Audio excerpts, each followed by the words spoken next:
Miss Kraft is Daft, Chapter 6, The Big Bang. Miss Kraft is the coolest sub in the history of the world. We were going to play games, eat junk food, and have fun all day long. What are we going to do now, Miss Kraft? Asked Andrea. Yeah, are you going to make more balloon animals? Asked Ryan. No, said Miss Kraft. Are you going to give us candy and cookies? Asked Michael. No, said Miss Kraft. Are you going to ride your unicycle and juggle some more? Asked Emily. No, said Miss Kraft. Then what are we going to do? I asked. Turn to page 23 in your math books, she said. What? I think my jaw dropped open, and my eyes popped out of my head, like in the cartoons. But, I stammered, I thought we were going to play games and have fun today. We played games, Miss Kraft said. We had fun, and now it's time to learn something. No! This simply could not be happening. I looked at the loudspeaker on the wall. I was sure we would get called to a surprise assembly, or maybe there would be a fire drill, or maybe an asteroid would destroy the Earth and school would be canceled for the rest of our lives. Something was sure to happen so we wouldn't have to do page 23. But nothing happened. We all pulled our math books out of our desks. Yay, said Andrea. I love math. Why can't a truck full of math books fall on Andrea's head? Are you really going to teach us page 23? Asked Neil the Nude Kid. Of course not, said Miss Kraft. I don't know anything about math. Mr. Bongo is going to teach you page 23. Who's Mr. Bongo? We all asked. Miss Kraft pulled a white sock out of her pocket and put it on her hand. This is Mr. Bongo, she said. He's my friend.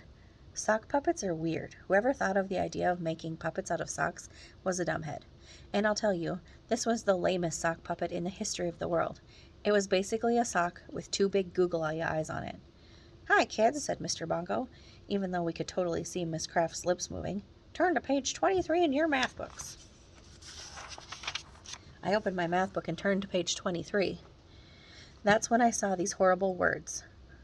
The 11 times table. No, not the 11's timetable.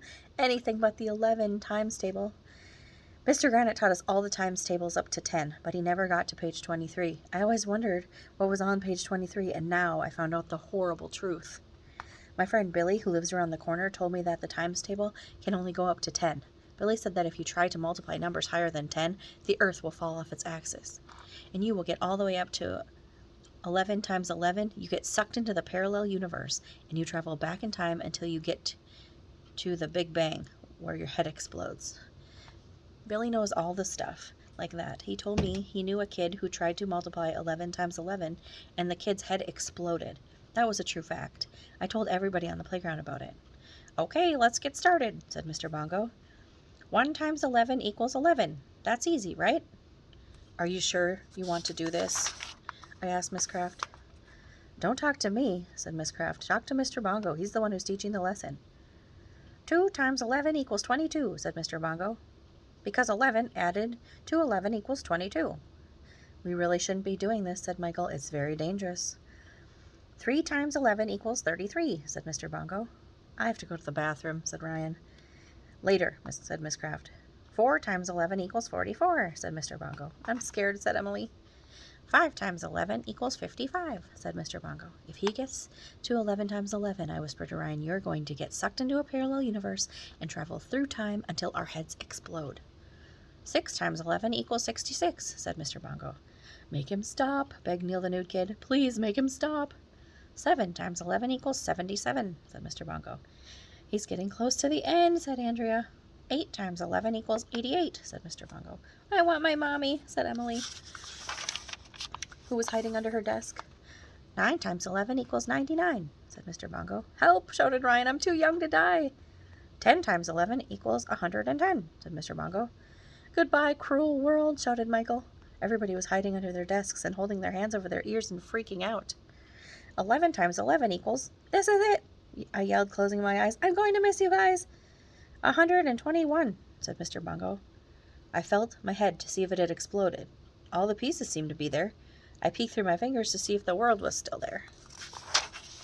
Nothing happened. The only thing that was different was that Mr. Klutz was standing in the doorway. What's the meaning of this? He yelled. Why are you children hiding under your desks during a math lesson? We don't want to get sucked into a parallel universe, I explained. Mr. Klutz looked really mad. I thought he was going to suspend the whole class, but he just turned around and stormed down the hall.